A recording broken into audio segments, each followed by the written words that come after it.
आज का ये महामैराथन क्लास बहुत ही इंपॉर्टेंट है उन सभी बच्चों के लिए जो 2026 में एग्जाम देने वाले हैं, बीए 5th सेमेस्टर में हिस्ट्री पढ़ रहे हैं। आज की वीडियो में मैं हिस्ट्री के paper 2 history of modern world 1453 से 1815 एडी तक का वेरी इंपॉर्टेंट लॉन्ग क्वेश्चन लेकर आ गई हूँ।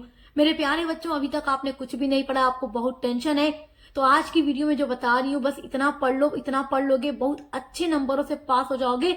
यहाँ तक कि पूरा नंबर भी ला सकते हो अगर बहुत अच्छे से पढ़ के जाओगे तो, क्योंकि ये ऐसे क्वेश्चंस हैं जो लगातार पिछले 4-5 सालों से जो आपके पेपर 2 के पेपर में लगातार पूछे जा रहे हैं। तो चलो वीडियो स्टार्ट करते हैं और आपके इम्पोर्टेंट क्वेश्चंस को बताते हैं। जितना क्वेश्चन बताऊंगी सभी का आंसर हमारे चैनल पे अपलोड है, तो आपको आंसर की वीडियो भी हमारे ही चैनल पर मिल जाएगी और पेपर 1 के लिए भी हमने वीडियो अपलोड की है, तो देखकर पढ़ाई करते रहिए। चलिए शुरू करते हैं आज का वीडियो। आपका पहला वेरी इंपॉर्टेंट क्वेश्चन है, इंग्लैंड में कैबिनेट प्रणाली के विकास पर प्रभाव डालिए।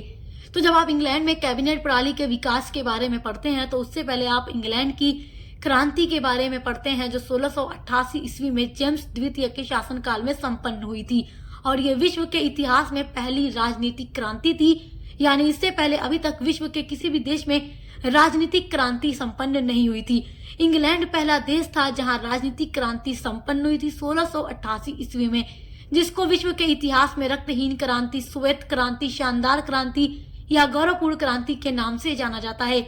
और मैंने पूरा आपको एकदम डिटेल में पढ़ाया हुआ है, क्योंकि वहां के जितने भी शासक थे निरंकुश थे, उन्हें बस अपने हितों की फिक्र थी और इसलिए इंग्लैंड की जो जनता थी वो क्रांति चाहती थी, बदलाव चाहती थी, जिसके परिणाम में क्या हुआ, इंग्लैंड की क्रांति जेम्स द्वितीय के शासनकाल में 1688 में संपन्न हुई। उसके बाद कैबिनेट प्रणाली का वहां विकास हुआ था। मैं आपको पढ़ा चुकी हूँ, आप देखकर तैयार कर लीजिएगा।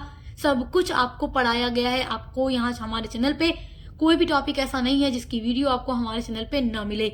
दूसरा वेरी इंपॉर्टेंट क्वेश्चन है, 30 वर्षीय युद्ध के कारणों एवं परिणामों का विस्तार पूर्वक वर्णन करें। ये बहुत इंपॉर्टेंट क्वेश्चन है। 30 वर्षीय युद्ध यानी 30 साल का युद्ध जो लगातार यूरोप में 30 सालों तक चला था अलग अलग देशों के बीच में। अब इस युद्ध का कारण क्या था आप जानते ही हो।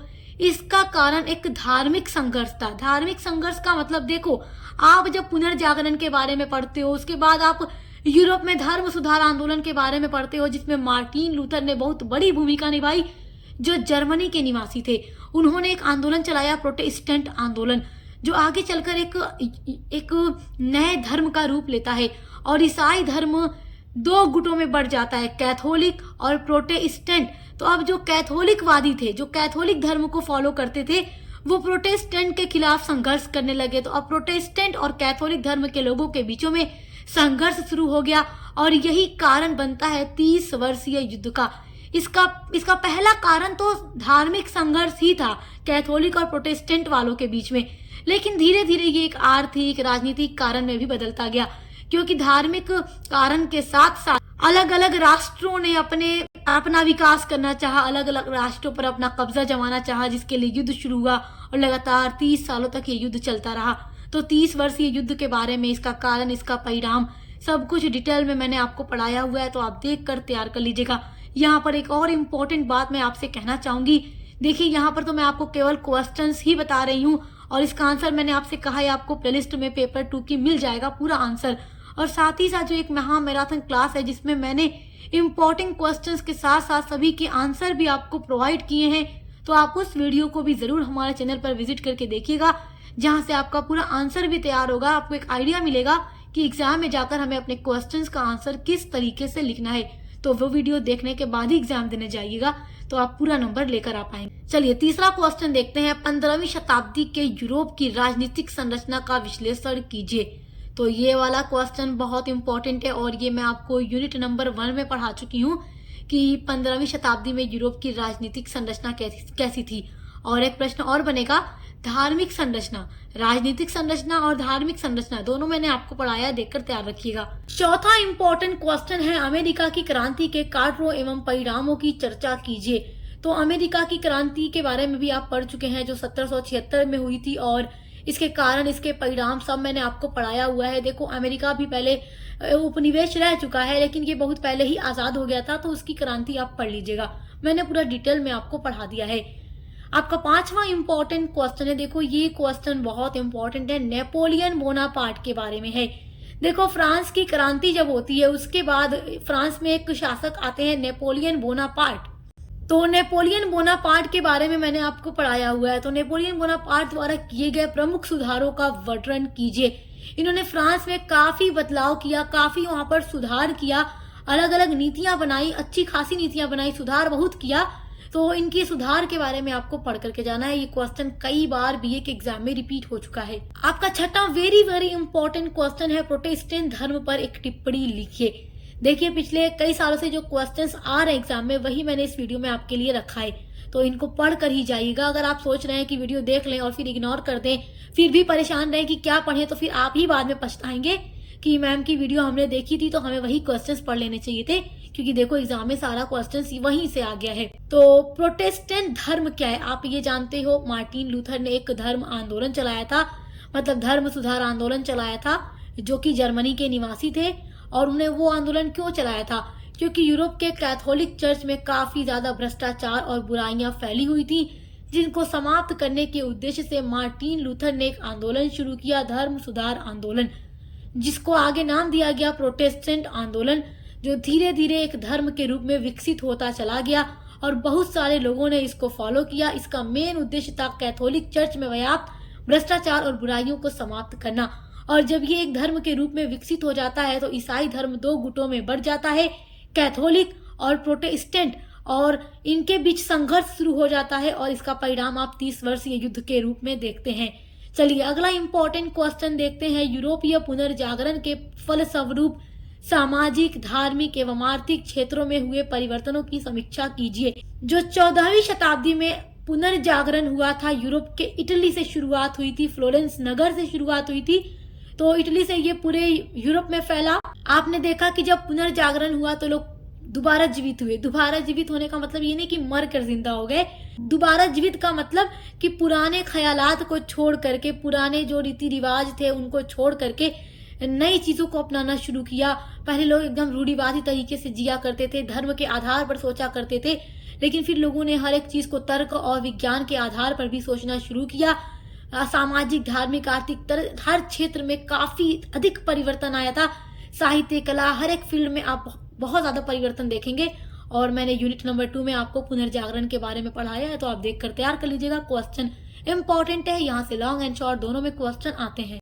आपका 8वां वेरी इंपॉर्टेंट क्वेश्चन है, फ्रांस की क्रांति के कारण, महत्व एवं विश्व पर पड़ने वाले प्रभावों को समझाइए। फ्रांस की क्रांति विश्व के इतिहास में बहुत प्रसिद्ध क्रांति है। और देखिए, फ्रांस की जो क्रांति है इसके कारण में आप तो ये जानते ही हैं कि सामाजिक, राजनीतिक, आर्थिक सभी इसके कारण थे। और फ्रांस के समाज में असमानताएं बहुत अधिक थी, गरीबों के ऊपर कर बहुत अधिक लगाया जाता था। और फ्रांस के समाज में जो अमीर लोग होते थे उन पर 1 रुपए का भी टैक्स नहीं था, मतलब एकदम वो टैक्स से फ्री थे। और वो गरीबों का शोषण करके, अत्याचार करके उनसे कर वसूला करते थे। तो ये असमानता बर्दाश्त करते करते वहां की गरीब जनता अब बदलाव चाहती थी, क्रांति चाहती थी। और देखो, फ्रांस लगातार युद्धों में लगा रहता था, ये इसका एक राजनीतिक कारण है। लगातार युद्धों में लगा रहता था, जिससे इसका जो खजाना था वो एकदम खत्म हो गया था, ये दिवालिया होने की कगार पर पहुंच चुका था। तो इस वजह से ये लगातार अपनी गरीब जनता पर टैक्स बढ़ाता रहता था। तो अब जनता टैक्स नहीं देना चाहती थी कि अमीरों से कोई टैक्स नहीं, केवल हम गरीब ही टैक्स दें। तो ये सब असमानताएं बढ़ते बढ़ते जनता परेशान हो गई और अब बदलाव चाहती थी, क्रांति चाहती थी, जिसके परिणाम स्वरूप आप देखते हैं बैस्टिल के किले पर हमला बोला गया। 1789 ईस्वी में क्रांति शुरू हुई और ये क्रांति लगातार कई वर्षों तक चली थी, बदलाव हो रहा था। तो इसका बहुत कारण है, कारण तो मैंने आपको बता दिया। वैसे मैंने आपको जो वीडियो बनाई है उसमें पूरा डिटेल में समझाया है नोट्स के साथ, आप देख लीजिएगा, इसका महत्व देख लीजिएगा और विश्व पर इसका क्या प्रभाव पड़ता है देखकर तैयार कर लीजिएगा। 9वां क्वेश्चन है, नेपोलियन बोनापार्ट की महाद्वीपीय व्यवस्था का वर्णन कीजिए। देखिए, मैंने आपको बताया था ना कि नेपोलियन बोनापार्ट फ्रांस की क्रांति होने के बाद वहां के शासक बनते हैं, सम्राट बनते हैं और ये बहुत कुछ सुधार वहां पे करते हैं। तो ये एक महाद्वीपीय व्यवस्था भी बनाते हैं, तो पढ़ लीजिएगा। ये क्वेश्चन कई बार एग्जाम में आ चुका है, तो 2026 में भी आने की संभावना इसकी है। 10वां इंपॉर्टेंट क्वेश्चन है, औद्योगिक क्रांति के इंग्लैंड में होने के लिए जिम्मेदार कार्यों की व्याख्या कीजिए। ये बड़ा महत्वपूर्ण प्रश्न है। देखो, 18वीं शताब्दी में इंग्लैंड में औद्योगिक क्रांति होती है। औद्योगिक क्रांति इंग्लैंड में सर्वप्रथम क्यों हुई, ये भी एक बहुत महत्वपूर्ण प्रश्न बन जाता है। कि मतलब इंग्लैंड के अलावा भी यूरोप में अभी कुछ ऐसे देश थे जहां पर औद्योगिक क्रांति हो सकती थी, लेकिन इंग्लैंड में ही क्यों हुई? इसके कुछ अलग कारण होंगे। तो कारण मैंने आपको पढ़ाया हुआ है। 18वीं शताब्दी में क्रांति हुई थी। औद्योगिक क्रांति का मतलब उद्योग धंधा के क्षेत्र में काफी बदलाव आया। जो काम आज तक हाथों के जरिए किए जा रहे थे, कपड़े को बुनना, सीलना, काटना, हर एक काम करना, उनका स्थान मशीनों ने ले लिया और हर एक काम मशीन के माध्यम से किया जाने लगा। अधिक उत्पादन मशीन के जरिए किए जाने लगे। और आप देखेंगे इस टाइम पर इतने अधिक अलग अलग जो आविष्कारक थे, उन्होंने अलग अलग तरीके की मशीन बनाई। कपड़ा बुनने वाली मशीन अलग, सूत काटने वाली, धागा बनाने वाली मशीन अलग, भाप का इंजन, हर तरीके का बदलाव आप देखेंगे। तो ये क्वेश्चन बहुत इंपॉर्टेंट है। केवल ये 10 प्रश्न अगर आप पढ़ लेते हैं तो पेपर 2 का आपका पूरा क्वेश्चन तैयार हो जाएगा। अति लघु, लघु, दीर्घ, उत्तरीय प्रश्न पूरा आपका यहीं से आने वाला है। और हिस्ट्री के अलावा अगर कोई सब्जेक्ट पढ़ते हैं तो उसके लिए भी चैनल पर विजिट कीजिएगा। हर एक टॉपिक हमने पूरा आपको पढ़ाया हुआ है। आप आगे जैसे जैसे बढ़ेंगे, यानी 6 सेमेस्टर में जब जाएंगे तो भी आपको सब कुछ हमारे चैनल पर मिलेगा। तो अच्छे से पढ़ाई करते रहिए। Best of luck. अब मिलते हैं अगली वीडियो के साथ।